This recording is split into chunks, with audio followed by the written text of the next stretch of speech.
If you've been living under a rock for a moment or you've not been paying attention to things, the 2010s are basically over.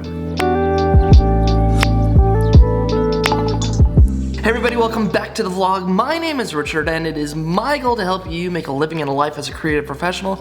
It doesn't matter if you're starting as 2019 ends or if you're like me and you started over a decade ago.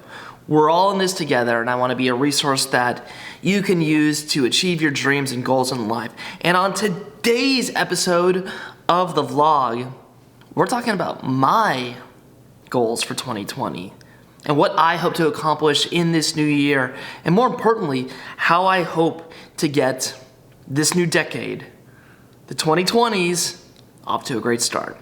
Before we dive in deep into my 2020 goals, we have to go back and talk about 2019. But I think it's also really important to talk about the previous decade because this is a moment that doesn't happen very often. It's a moment where we don't approach very often. Yes, there's a new year every year, hence New Year. But it's rare that we get to really take a bigger retrospective look at a bigger picture of our lives. Let's take a look back at the year 2009. In December of 2009, I had just graduated from college. I was a new college grad, fresh out of school. And I'd moved my life to Los Angeles in hopes to pursue dreams in Hollywood. Ultimately, I found at the time Hollywood wasn't the best place for me. I found it to be struggling and challenging, and I was very frustrated with it. Wasn't sure if me being in the entertainment industry at that point in time was what I really wanted. Went to grad school, I worked at an ad agency, went back to LA, came home to work for my creative hero, Chase Jarvis, and it has been a very interesting road, I should say. To put it simply, I don't feel like I've accomplished the things I've wanted to. I feel like I'm getting closer. However, I think the big thing that I can take away as I look back on the previous decade is I didn't make enough work. As I look at the things that I've accomplished and I look at the things that I hoped to accomplish, the one thing that has really gotten me to the places where I am now and the success that I've found is my ability to make. Making has always been a central part of my life and it has allowed me to accomplish the things that I want. However, with that in mind, I don't think I did a good enough job of doing that on a consistent basis. I think I was really good about thinking up great ideas and thinking about my master plan. However, at the end of the day, I don't think I have done enough to really focus in on the actual making. Being consistent with making films. I've gotten better about making photos, but with the film side of me, maybe it's because I've been burnt out on filmmaking, maybe it's been because I haven't been focusing on projects that excite me. I'm doing a lot of documentary projects that kind of are one and the same, just long interviews that I have to cut down to 2 minutes. That is laborious and it's taxing and it's gotten pretty old, and in many ways it's destroyed my love for making videos, even though that was my first love, was the ability to tell a story with moving images. As a result, I have not been focusing on making films. I've not been focused on telling these stories with this camera here, my little GH4, and really cultivating relationships with clients. On the other hand, I've been focusing a lot on taking great stills and making great images. And there's no shame in that. I've been really enjoying it. As I look at this, I've come to realize that I need to be better about being consistent, about following through on terms of my goals and my ideas. The other big thing I feel like I've been lacking is my ability to share my work with people who I want to hire me.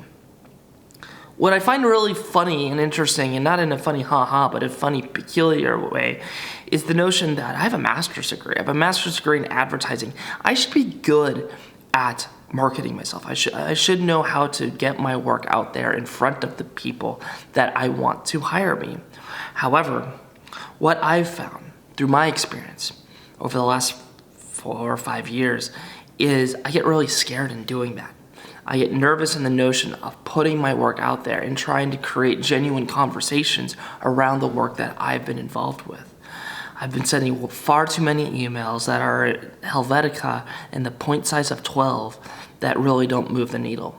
When at the end of the day, it is my work, the things that I make, that have moved the needle.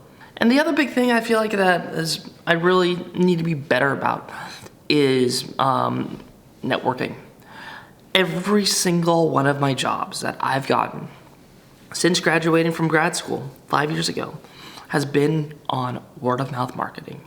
My ability to reach out to people that I want to work with, or people that I've met in circumstances, in networking events.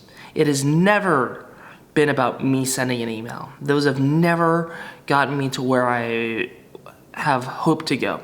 It's always been about me putting in the time and the energy to connect with the people that I want to ultimately work with. So what does this all mean? What does this mean in terms of the future, specifically 2020? What does it mean for me to set myself up for success in the first year of the 2020s? Well, in my mind, as I've been freelancing for a full year now, it's been okay. It's had its ups, it's had its downs, but more importantly, it has taught me that I can do this. I can be a full-time freelancer, and I can make a living doing it. However, the big thing that I've noticed, at least for me professionally, is those moments of inconsistency where I'm not working are the real killer. Those moments where I don't have an income, or I'm waiting on that next job, or I'm waiting, in some cases, weeks for that next job. It's just unsustainable. Fortunately, I didn't have to deal with too many of them this year, but there was some periods where I was like, okay, I could really use a job right about now. That is something that I really need to eliminate. It's something where I can't keep doing that professionally. I really need to find ways to keep the work more consistent. I also want to find other ways that I can create different revenue streams. I've been shooting a ton of stills, and I would love to find ways to start moving towards being a commercial photographer. That's not going to happen overnight. Let's just call it what it is. I'm not going to become a commercial photographer tomorrow. But what are things that I can be doing to move in that direction? How can I start making images for people and move towards that goal? How can I start taking images for individuals by doing portrait shoots that are ultimately going to lead me towards that goal? And then the other big thing I've really been thinking about is just continuing on with that. How do I continue to diversify my incomes so I can plan for different areas of my life? I'd love to go to Europe, but the problem that I've struggled with is the notion that I don't know when I'm going to be working next. Yes, I can put aside money, but every time I feel like a job approaches me, I can't turn it down because I don't know where my next one is coming from. So with that in mind, it's like I want to take greater control over where and how I'm making money. Those are some of my big goals. It's not going to happen overnight. It's just going to take consistent work. But that's okay. That's why we take this time of the year to really just focus our energy and think about what it is that we hope to accomplish in the new year. So those are some of my goals for 2020. It's not rocket science. At the end of the day, it's just creating a clear intention or defining that intention of the things that we want and moving towards that. 2020 is almost here, but you still have time to really focus in on what are the things that you hope to accomplish with the new year. It's all about intention. Goals are wonderful. They're great. However, it's all about the details of how we're going to accomplish those things and move towards those things. It's the specifics of how we accomplish it that really are important, not the goal itself. So that's my goals for 2020. I hope you've had a very safe and happy holiday. Time to shine. 2020 is practically here. But that's all the time I got for this episode of the vlog. If you are enjoying the things that I'm making, please put them in the comments below. Leave a comment or thought. I'd love to hear about your 2020 goals and what you hope to accomplish. Hit that bell for notifications. You know what to do. You've heard countless other YouTubers talk about this stuff. But in the meantime, create, share, and sustain the life that you want.